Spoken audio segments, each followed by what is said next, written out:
Grand rising to those who like that phrase. What's popping, everybody? This is your Baz with the proper perspective. Gonna make sure you can hear me before I get started.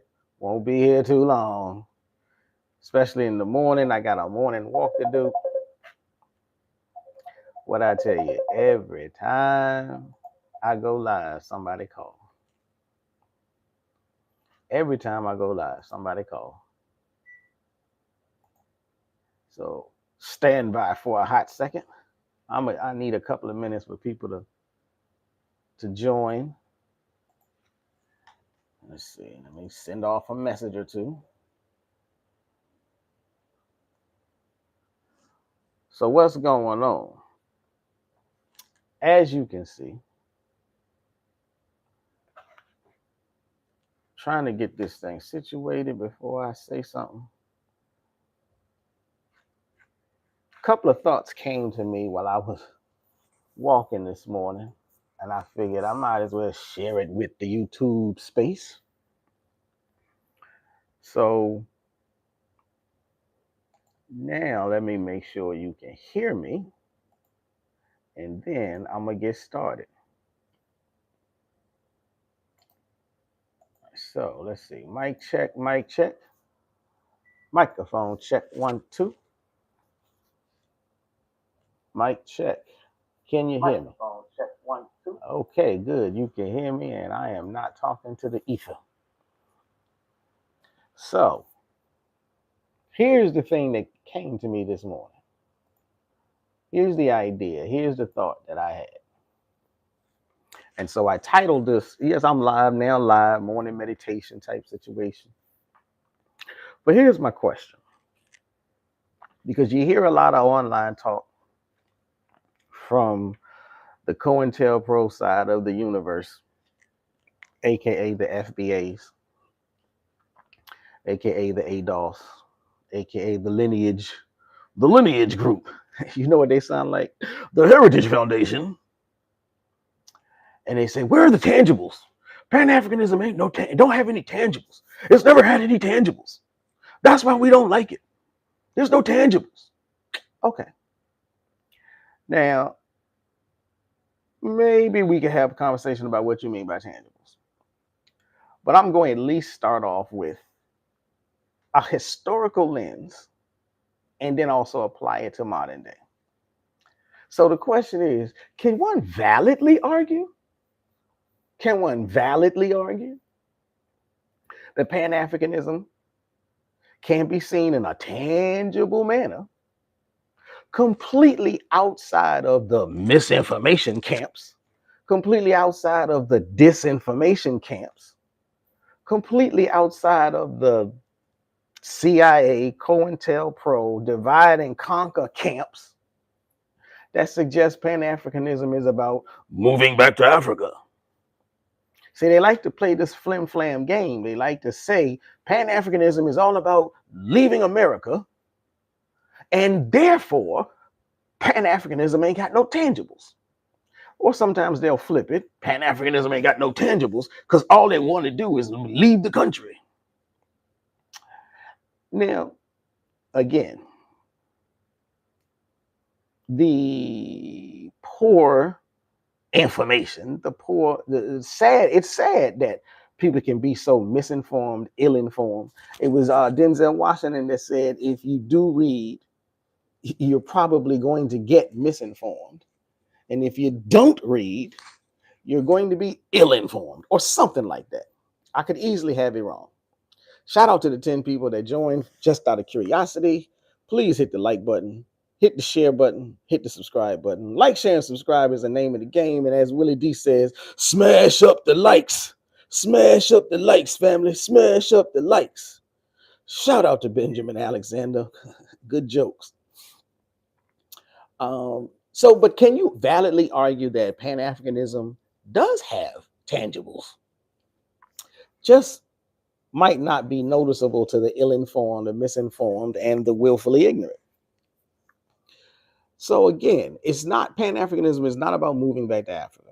Now, there is a valid move back to Africa movement. There is a valid, a strong repatriation movement. But repatriation is not lock, stock, and barrel with Pan-Africanism. It doesn't have to be. They're not necessarily, they're not fused. You can have a repatriationist who is a Pan-Africanist. You can have a repatriationist who is not a Pan-Africanist. Everybody that moves back to the continent or everybody that leaves the country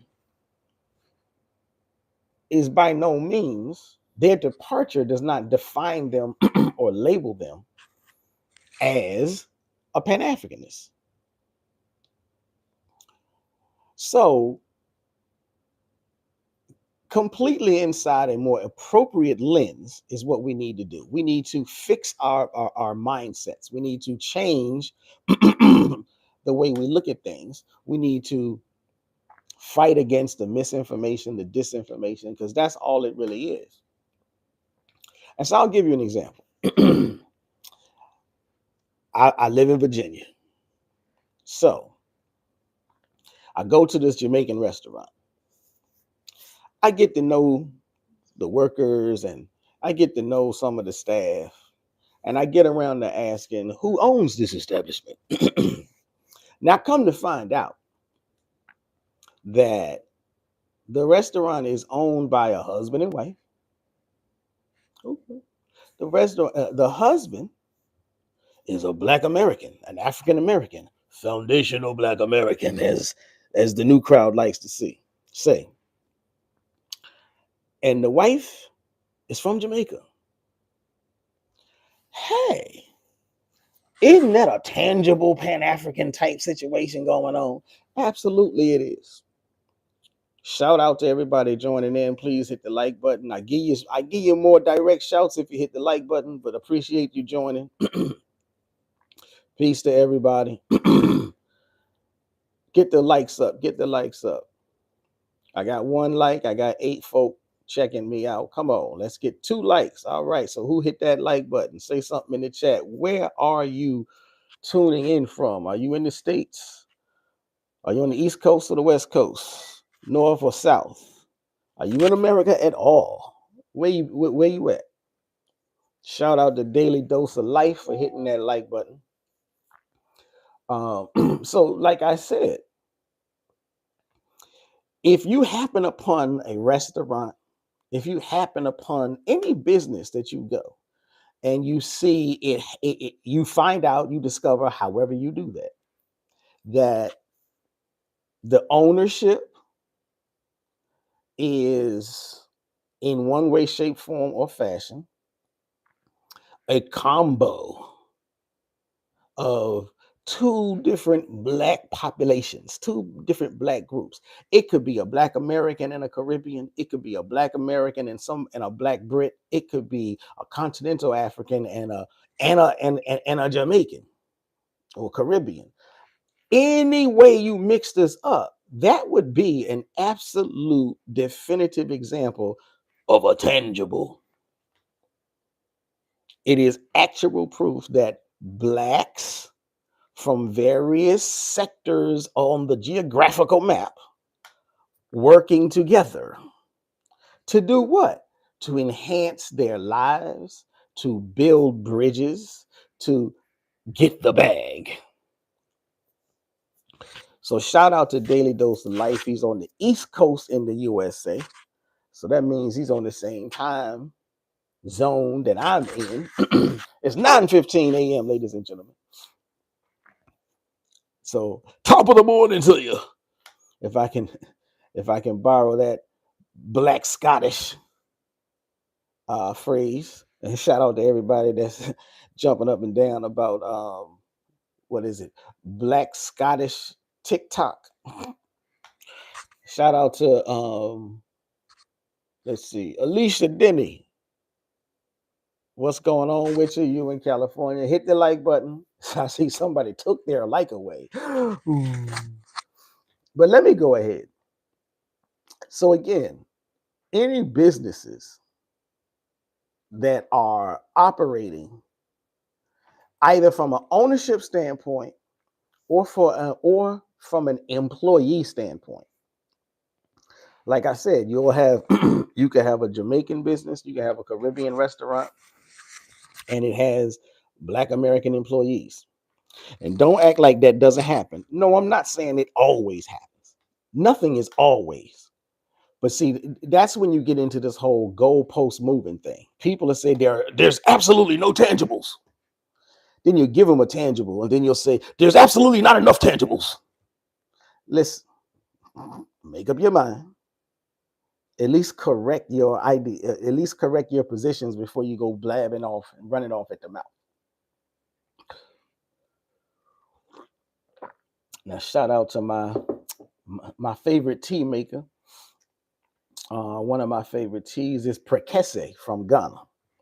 If you know what that's about, then drop something in the chat. Let me know. Prekese. And I hope I'm saying it right, because I have a real bad time keeping certain things in my memory.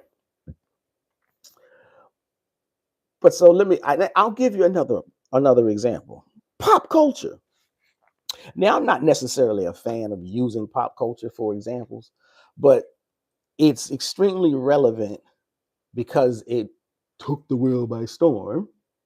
And it's extremely relevant because if you do happen to be someone who is willfully ignorant to, and I mean willfully ignorant to what Pan-Africanism is, and you run off at the mouth with your ignorance, then at least pop culture will give you a bang, a smack to the head. What do I mean? What I'm saying is, if you look at the Black Panther movie, that's literally a tangible. That's a Pan-African tangible. How could you possibly say that? Okay. The movie itself, the setting, the storyline, the narrative shows various, yes, made up, but various tribes all across this area, this world known as Wakanda. Yes, I know it's fake, but I'm talking about what is Pan-Africanism. It's not back to Africaism. Pan-Africanism is simply the idea that Black populations all across the globe share a common enemy, share a common struggle, and need to share common strategies to overcome these enemies and struggles. And so when you look at that Black Panther movie, what you see on the employment side, Black American actors were hired, Black British actors were hired, continental African actors were hired. A Black American was the writer of the script and the director of the script of the movie. A Black American was in charge of the costumes. So that's a Pan-African project, whether you like it or not. And you can talk smack about it, and you can say that's a silly example. Really? If you do want to come, especially if you're a member of the FBA crowd, if you really fix your mouth to try to say that's a silly experiment or a silly example, I will have you know that your leader, Tariq Nasheed, has spent Guab's amount of time discussing Hollywood and how Hollywood disrespects or disenfranchises the Black American. And on a surface level, even he may have a point. But the real point is, if your leader can use Hollywood as an example in a good or a bad way, we all can use Hollywood products as an example, good or bad. Now, you can have your problems with the themes. You can have your problems with the characterizations. And that, hey, I'm here for it. But you can't say that it is not a project. You can't say that it is not tangible. You can't say that it had no receipts. You can't say that it didn't generate money. Yes, it generated money for white folk, but it also generated money for black folk from at least 3 different population groups. And that is what Pan-Africanism is. Now, I'm going to move on to my next subject, my next topic. Nope, I'm saying that wrong. I'm going to move on to my next clarification. That's what I'm going to do. Let's see. So, I'm trying to help you reframe and better understand what Pan-Africanism is. The Back to Africa movement that FBAs like to point to, first and foremost, the way that they understand it is almost as if it were a caricature, not in reality, but in their own minds. And it's always been a shallow misrepresentation of what Pan-Africanism is. It's always been a shallow misinterpretation of what Back to Africa repatriation is.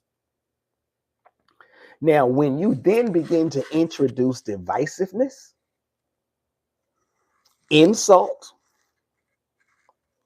and bitter vective monologues, now you're going to broach upon something a little bit more sinister. I like to say it's CIA, COINTELPRO, agentism, but you can call it what you want. But what it really is, it's weaponized reductionism. And it's meant to make the idea of repatriation, and it's meant to make the idea of Pan-Africanism look naive, sentimental, romanticized, damn right impossible. But if you pull back to the core of what Pan-Africanism is, the unity and the solidarity of African-descended people across national, ethnic, and cultural lines, then those everyday pop culture examples are valid manifestations. Period, point blank, that's all there is to it. And anybody telling you different is blowing smoke up your... So again, let me reframe it. The business couple example, a Black American and a Jamaican, or a Black Brit and a Black American, or a Black Brit and a continental African, coming together, pooling resources, opening up a business, whatever business that might be. They could be servicing a white audience. They could have a white customer base. They could have a Black customer base. They could have a customer base that is absolutely purely mixed. That's Pan-Africanism. They are collaborating across cultural backgrounds. So again, now in Richmond, Virginia, we have the Elegba Folklore Society. That is a coming together of Black Americans and continental Africans to maintain, hold on to, teach, and familiarize a general public about African and African American history and culture. That's what Pan-Africanism is. And so for the FBA crowd to say there are no tangibles, first and foremost, where are the tangibles of the FBA crowd? Hold on, not of the African American crowd. The African American crowd has a long list of tangibles. It's these new coons on the block called FBA that they don't have any tangibles. When when they talk about tangibles, they talk about the African American tangibles and they lay claim to them. But African Americans have always laid claim to our African heritage, our African connections. So you don't get to ride the coattails of African American history while you're itching on African American history. You've created your own new movement. Now build something. Now build something and stop criticizing other people who've already built things for the cause.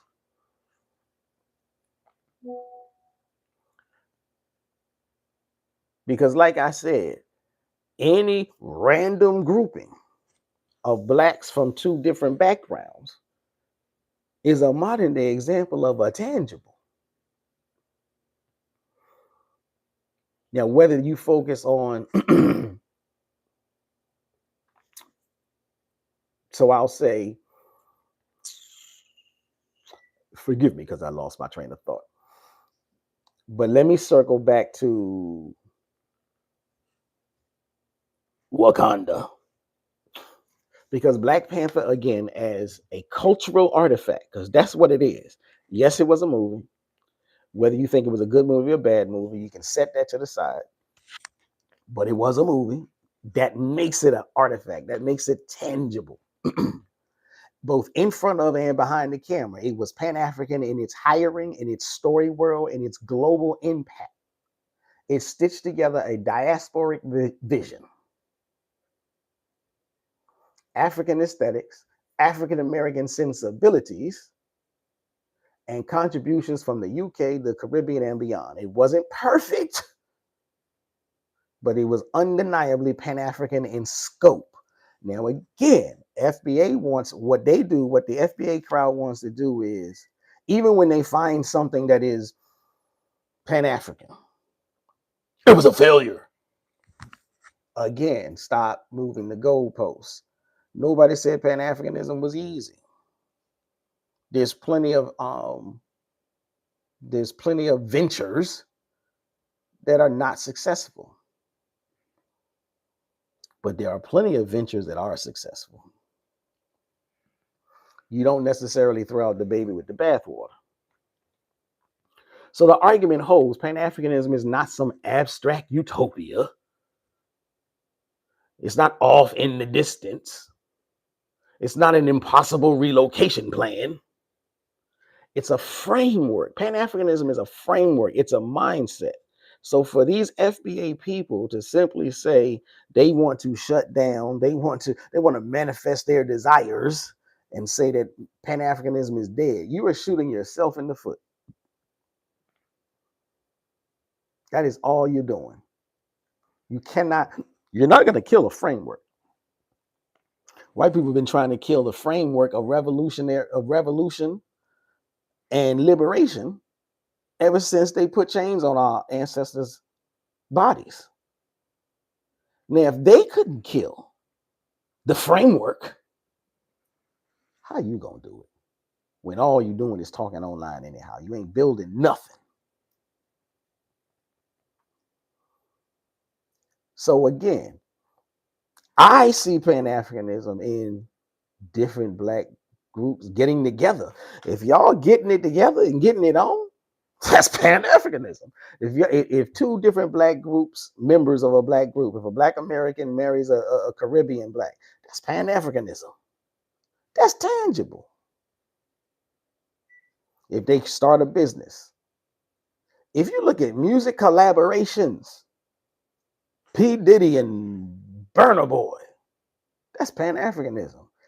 Miss me with, I don't even start with, yeah, but P. Diddy, shut up. I ain't got nothing to do with that. So you can have Pan-Africanism and you can have a tangible artifact. You can have a tangible expression of that Pan-Africanism in business, in marriage, in music, in political movements, and in shared grief and shared resistance. Because like I said, somebody tried to challenge me. Like I said, when we were protesting against George Floyd's murder, there were continental Africans who came into the streets with us. Oh, but it wasn't a whole lot of them. Okay. But it was something. It was continental Africans back on the continent holding full-scale voodoo rituals, saying George Floyd must be avenged. And if that ain't Pan-Africanism, nothing else is. So the deeper question that I'm trying to provoke and I'm trying to spark and get you to see and understand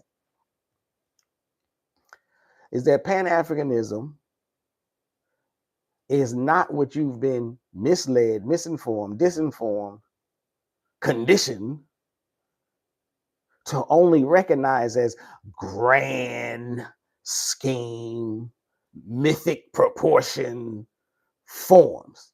Yes, Garvey was a Pan-Africanist. And yes, Garvey reached for the sky. Kwame Nkrumah was a Pan-Africanist, and he reached for the sky. The Organization of African Unity, the Organization of Afro-American Unity were Pan-African organizations, and they reached for the sky. Most of those only failed because of Black collaborators working with Uncle Sam to destroy them. And so for you to say that's what makes it a failure, you sound like Chicken George in the Roots movie. Hush that talk. Master don't like that. We got it good. All right, Stephen from Django.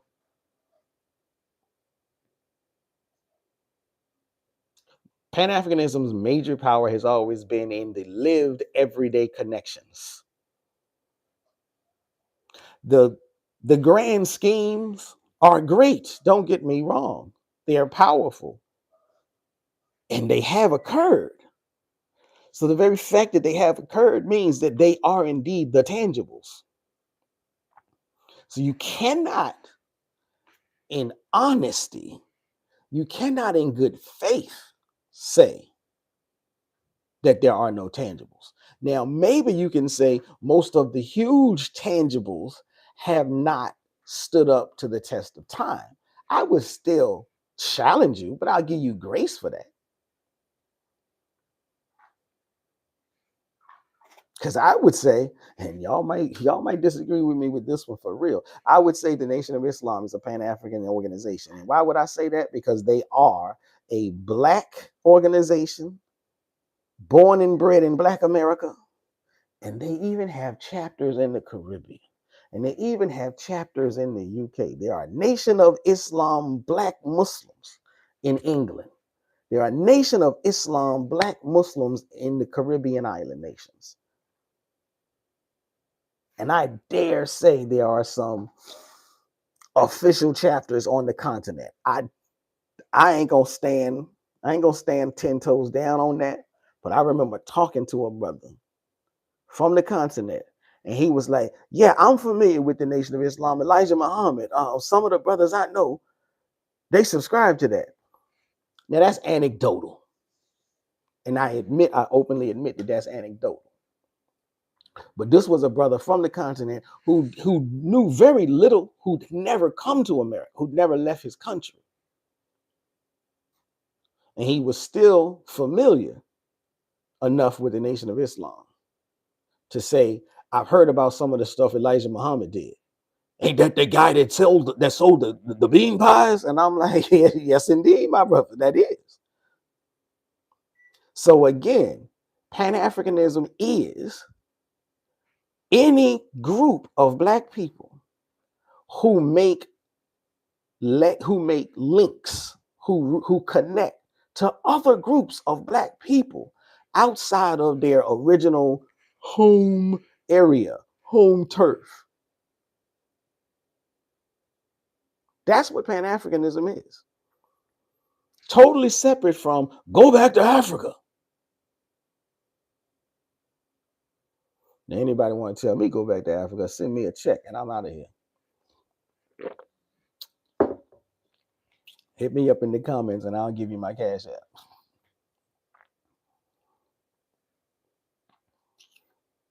So again, whether you're looking at music, whether you're looking at sports, whether you're looking at politics and activism, whether you're looking at business and community, there are always examples of Pan-Africanism right there in your face. You just got to be open-minded enough to take a look at it. And you got to be knowledgeable enough not to fall for the okie doke when COINTELPRO CIA operatives like FBA members, leaders, mouthpieces, try to talk smack.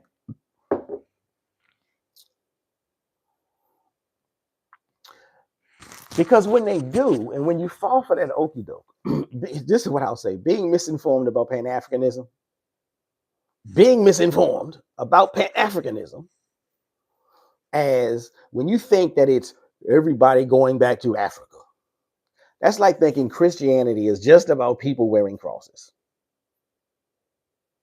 That's literally what it's like. You're taking one little small corner and slither of an ideology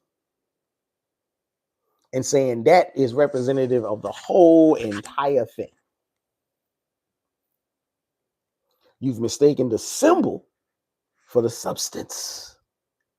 And in the process, you've missed the entire living practice.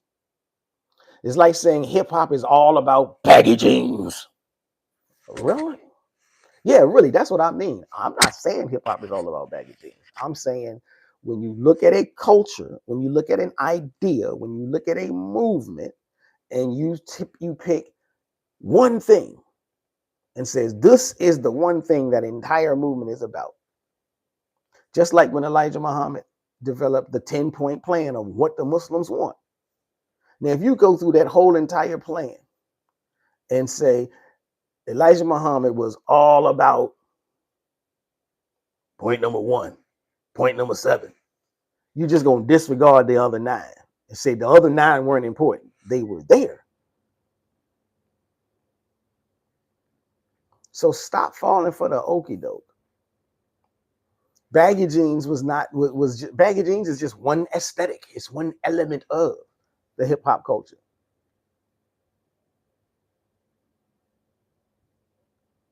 Shout out to everybody that's still listening. Shout out to everybody who just hopped on. If you're going to stick around for a little bit more, hit the like button. Like, share, and subscribe. Smash up the likes, like Willie D say.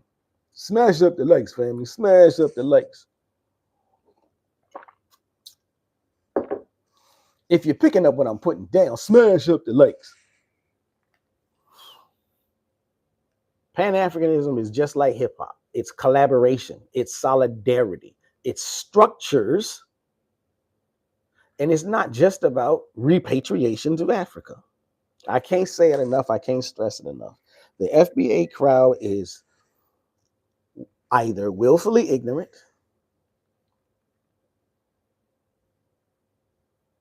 and that's a problem.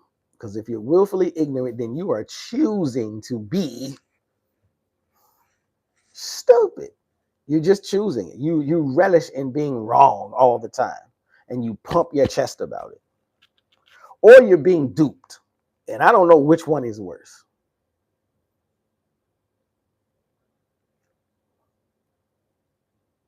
But that's my spiel. That's my proper perspective. There always has been tangibles in the Pan-African movement, in the Pan-Africanist ideology. Those tangibles have always been more about everyday occurrences than grandiose pie-in-the-sky occurrences. But you got to have them both. There's been successes, there's been failures, along with any movement. But again, peace to all the positive people in the universe. Share this stream so somebody else can catch a whiff.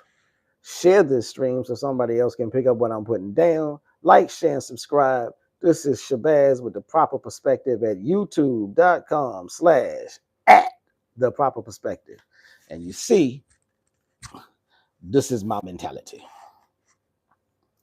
Peace.